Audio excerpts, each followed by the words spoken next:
Hello everyone, एक बार फिर से स्वागत है आपका इस चैनल में। और कल जो नगर पालिका का एग्ज़ाम हुआ उसमें जो जीएस का पेपर आया था, तो उस क्वेश्चन को एक बार आप देख लें। इसी तरह का क्वेश्चन सीजीएल में रहने वाला है। किस तरह से उन्होंने साइंस पूछा था, जीएस में पूछा था, और मैथ्स तो बिल्कुल नॉर्मल था, 10th लेवल का था। और ये आपका जनरल साइंस का सवाल था। 3 सेक्शन था इसमें, तो देख लेते हैं कि कैसे पूछा था। तो देखिए पहला जो, और ये टेक्निकल सब्जेक्ट है, जो मैथमेटिक्स जिनका था उनके लिए था ये एग्ज़ाम। तो ये मैथ का पेपर है। इकोनॉमिक्स वगैरह लोग उनको भी था। तो ये मैथमेटिक्स का पेपर हम नहीं देखते हैं, वो टेक्निकल सब्जेक्ट है। अब देखिए जो जीएस का पहला क्वेश्चन है,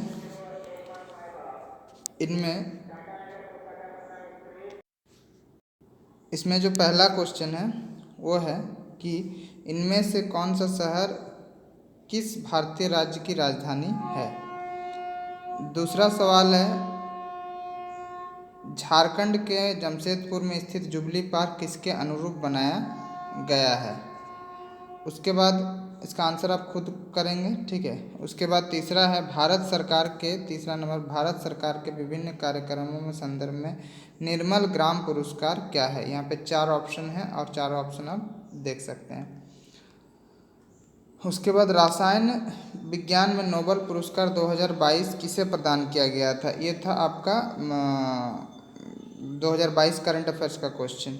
उसके बाद आपका संत कबीर पुरस्कार एक भारत सरकार पुरस्कार है जो डैश के लिए प्रदान किया जाता है। तो संत कबीर पुरस्कार किसके लिए प्रदान किया जाता है, इसको आपको बताना है। 4 ऑप्शन है। ब्रिटिश काल में, झारखंड जी के से 106 नंबर क्वेश्चन, ब्रिटिश काल में झारखंड में 1857 में सिंहभूम क्रांति का नेतृत्व किसने किया था।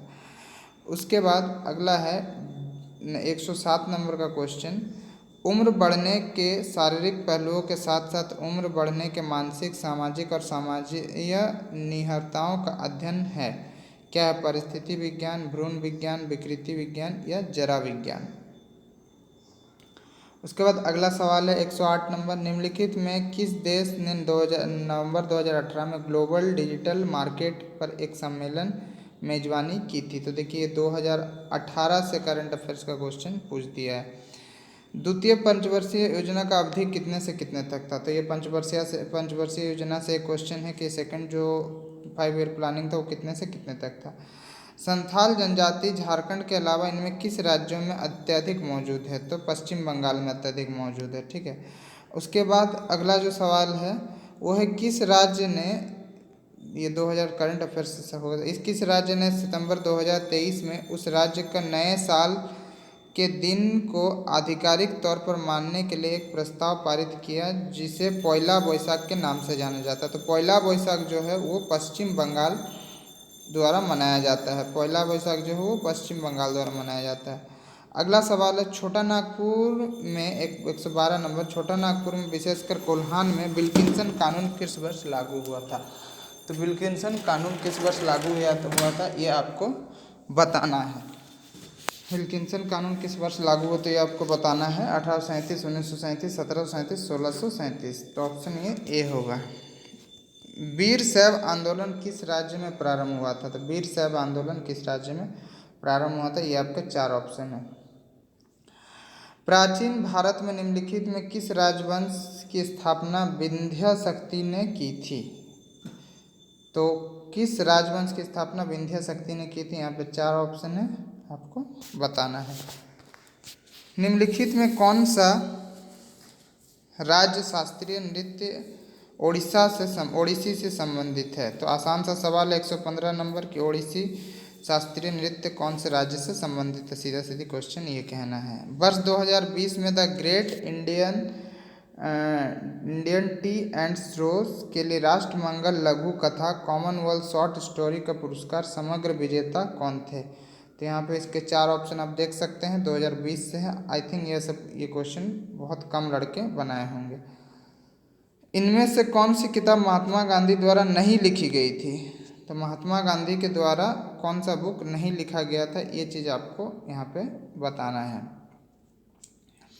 भारत और संयुक्त अरब अमीरात के बीच संबंधों को मजबूत करने के लिए किस राज्य ने 2024 में उद्घाटन जायद चैरिटी मैराथन की मेजबानी करने की योजना बनाई? तो यहाँ पे चार ऑप्शन फिर से आपको, और चारों ऑप्शन में जो ऑप्शन सही है वो मानना है। भारत में कृषि मंत्री कौन है? तो भारत में वर्तमान कृषि मंत्री कौन है आपको बताना है। उसके बाद 120 नंबर क्वेश्चन है, निम्नलिखित में किस खेल से सानिया मिर्जा संबंधित है? तो सानिया मिर्जा किससे संबंधित है? तो टेनिस से संबंधित है। आसान सा सवाल था। अब आते हैं, मैथ्स जो है 10th लेवल का है। यदि किसी वृत्त की परिधि 22 सेंटीमीटर है तो इसका क्षेत्रफल क्या होगा? सीधा सीधी एनसीईआरटी 10th के एनसीईआरटी से उठा के ये सवाल दे दिया है, ठीक है।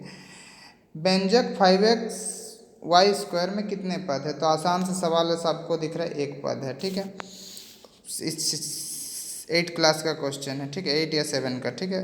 अभाज्य संख्याओं को निम्नलिखित युग्म वो युग्म जो जुड़वा अभाज्य नहीं है, ठीक है, जो जुड़वा अभाज्य नहीं है, ये आपको बताना है 123 नंबर क्वेश्चन में। 124 नंबर क्वेश्चन, यदि एक नियमित बहुभुज का प्रत्येक आंतरिक कोण 165 डिग्री है तो इसमें कितनी भुजाएं होती है? मतलब एक रेगुलर पॉलीगॉन का जो इंटरनल एंगल है वो 165 है, तो इसमें टोटल नंबर ऑफ साइड्स कितना होगा? तो निकालने का एक फॉर्मूला होता है, वो 8 क्लास का क्वेश्चन है, 8 क्लास एनसीईआरटी से। एक वृत्त के त्रिज्या 13 सेंटीमीटर, एक वृत्त की त्रिज्या कितना 13 सेंटीमीटर है, तो उसकी जीवा की लंबाई 10 सेंटीमीटर है। केंद्र से जीवा की दूरी कितनी है? तो आपको कॉर्ड की लेंथ बताना है, कॉर्ड का लेंथ बताना है। आसान सा सवाल है ये भी। यदि चतुर्भुज कोण ए बी सी डी का अनुपात इतना है तो ए बी सी डी क्या है? ए बी सी डी क्या है ये आपको यहाँ पे बताना है, ठीक है। 8 क्लास का क्वेश्चन है। 127 नंबर क्वेश्चन, पूर्ण वर्ग प्राप्त करने के लिए जोड़ी जाने वाली सबसे छोटी संख्या क्या है? ये भी 8 क्लास का क्वेश्चन है। 128 नंबर देखिए, यदि x minus 3 2x plus 1 is equal to 0 तो 2x प्लस 1 का संभावित मान क्या हो सकता है? ये आपको बताना है। आसान आसान सा सवाल है। मूल बिंदु से बिंदु P 6 और 8 की दूरी है, तो इसका दूरी ज्ञात करना, मतलब की दूरी क्या है? तो दूरी ज्ञात करना, तो दूरी का जो फॉर्मूला होता है वो होता है x2 माइनस x1 का whole square plus y2 minus y1 का होल स्क्वायर में बैठा देने से आ जाएगा। 10th का क्वेश्चन है। फिर अगेन आपको एक 8 लेवल का क्वेश्चन देखने मिल जाएगा। x minus 1/x is equal to √6, तो एक्स स्क्वायर प्लस 1/x का वैल्यू आपको बताना है। तो इसको स्क्वायरिंग, दोनों साइड स्क्वायरिंग कर देंगे तो आ जाएगा। आयत की परिधि 131 नंबर क्वेश्चन, आयत की परिधि और चौड़ाई के बीच का अनुपात 5:1 है। तो यदि आयत का क्षेत्रफल इतना है तो आयत की लंबाई क्या होगी? परिधि दैट मीन्स परिमाप दिया हुआ है, ठीक है। आयत का क्या दिया हुआ? परिमाप दिया हुआ है। बस क्वेश्चन हल्का सा घुमा दिया है। अगेन ये क्वेश्चन देखिए कि डैश डैश डैश में गुणनफल का यूनिट अंक ज्ञात करें। तो ये भी आसान सा सवाल है। एक ठोस लकड़ी की खिलौना एक शंकु के आकार का है जो गोलार्ध पर माउंट किया जाता है। यदि गोलार्ध की त्रिज्या 4.2 सेंटीमीटर है और खिलौने की कुल ऊंचाई इतना सेंटीमीटर है तो खिलौने के प्रयुक्त लकड़ी का कुल आयतन ज्ञात करें। उसके बाद अगला सवाल है, sine to the power 4 minus cos to the power 4 is equal to 1, तो डिग्रियों में a/2 का वैल्यू क्या होगा? मतलब कि एंगल निकालना आपको यहाँ पे। कि यदि 135 नंबर क्वेश्चन में, यदि किसी गोले का पृष्ठ क्षेत्रफल में वर्ग सेंटीमीटर में संख्या उसके आयतन का घन सेंटीमीटर के बराबर हो तो गोले का व्यास ज्ञात करें। अगेन आसान सा सवाल है, दैट मीन्स आपका 10th का लेवल का क्वेश्चन है सारा यहाँ पे। अगला सवाल देखिए, ट्रिग्नोमेट्री से है, cosec theta plus cot theta equal to, तो कॉसेक थीटा का वैल्यू कैलकुलेट करना है। 137 नंबर, सरल करें, sine 60 plus theta minus cos 30 plus theta का मान क्या होगा? उसके बाद है सरल करें, तो ये आसान सा सवाल है, a प्लस बी का होल स्क्वायर में इसको तोड़ देना है, ये 2x प्लस 3y का होल स्क्वायर पूछा है।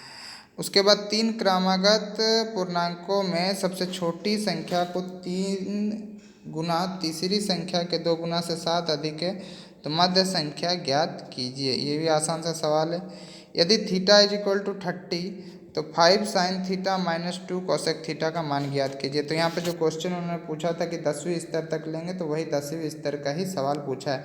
तो मान के चलिए सीजीएल में थोड़ा सा मतलब कि मॉडरेट लेवल का क्वेश्चन आप बनाते रहें और साथ में 10th लेवल तक का पूरा देख ले, ठीक है। इससे आपको आइडिया हो जाएगा मैथ्स में, ठीक है। टफ लेवल का नहीं बनाना है जो सीजीएल मेंस वगैरह में पूछता है, एसएससी सीजीएल मेंस में, ठीक है। अब आते हैं सामान्य विज्ञान। तो उन्होंने कहा था डेली लाइफ में जो यूज होगा उसी तरह का विज्ञान पूछेंगे, तो शायद उसी तरह का पूछा है। सिगरेट लाइटर में निम्नलिखित में कौन सा रसायन मौजूद होता है? प्रोपेन, ब्यूटेन, मीथेन या रेडॉन? ट्रेकोमा डैश एक बीमारी है। ट्रेकोमा कानों की बीमारी है, पैरों की, आँखों की या हड्डियों की? निम्नलिखित में स्थितिज ऊर्जा का व्यंजक क्या है? दैट मीन्स काइनेटिक एनर्जी का आपको फॉर्मूला पूछा है, तो वो होता है हाफ एम बी स्क्वायर। सबको पता है, आसान सवाल है। 143। इनमें से कौन ऊष्माक्षेपी प्रक्रिया नहीं है? इसमें से कौन ऊष्माक्षेपी प्रक्रिया नहीं है? बादलों में हिम का निर्माण, मोमबत्ती जलना, लोहे का जंग लगना या प्रकाश संश्लेषण? तो 10th लेवल का चैप्टर 1 जिन्होंने पढ़ा ऊष्माक्षेपी और ऊष्माशोषी, उनका पूरा क्लियर होगा। किसी सतह में 1 यूनिट क्षेत्रफल लगने वाले बल को क्या कहते हैं? बल को क्या कहते हैं? ठीक है, संवेग, वेग, आवेग या दबाव? उसके बाद अगला सवाल है, मेढक के लार्वा को किस नाम से जाना जाता है? मेढक के लार्वा को किस नाम से जाना जाता है? मैगगॉट, टेडपोल, ब्रिगलर या निम्फ? उसके बाद अगला जो सवाल है वह तांबा के विद्युत अपघटन शोधन के द्वारा एनोड पंख में निम्नलिखित कौन सी धातु मौजूद होती है? ये क्लास 10 चैप्टर 3 से पंख जो है एनोड पंख, उससे सवाल पूछ दिया गया है। क्लास 10 के साइंस के चैप्टर 3 से जो धातु अधातु वाला चैप्टर, मेटल नॉन मेटल, वहाँ से ये सवाल डायरेक्ट पूछ दिया है। अच्छा, उसके बाद यहाँ पे न्यूमेरिकल है अगला कि एक कार 0.4 सेकेंड में एक छोर से गिरकर ज़मीन पर गिर जाती है, 0.4 सेकंड के दौरान औसत चाल क्या होगी? तो इसका एवरेज स्पीड निकालना है। उसके बाद अगला जो सवाल है वह है क्लोरीन का इलेक्ट्रॉनिक विन्यास। तो क्लोरीन का इलेक्ट्रॉनिक विन्यास क्या है? 287, 9 क्लास का क्वेश्चन है। जब दो विपरीत बल दो दिशाओं में कार्य करती है तो कुल बल क्या होगा? तो कुल बल क्या होगा? यहाँ पे 4 ऑप्शन है, आप देख सकते हैं। दो बल के परिणाम की योग, दो बल के परिणाम के बीच का अंतर, उच्च बल का परिणाम या विकल्पों में कोई नहीं। तो यहाँ पे कन्फ्यूजन है बहुत जन, दो बल के परिणामों का योग या दो बल के परिणामों के बीच का अंतर नहीं। जो उच्च बल होगा उधर ही बॉडी डिस्प्लेस करेगा। तो ये रहा आपका जो जीएस पेपर था, जीएस पेपर जो पूछा था आपका कल नगर पालिका वाला एग्ज़ाम में, वो मैंने दिखा दिया। शायद आज भी एग्ज़ाम है, तो आज अगर मुझे पेपर मिलेगा तो मैं वो भी अपलोड कर दूंगा। तो यहाँ पे क्वेश्चन अगर देखा जाए तो इजी टू मॉडरेट बहुत कम था, इजी क्वेश्चन ज़्यादा था, ठीक है। सीजीएल में थोड़ा सा ज़्यादा आप इससे थोड़ा लेवल अप करके मान के चलिए। तो कैसा लगा वीडियो ज़रूर कमेंट करेंगे। Thank you for watching this video.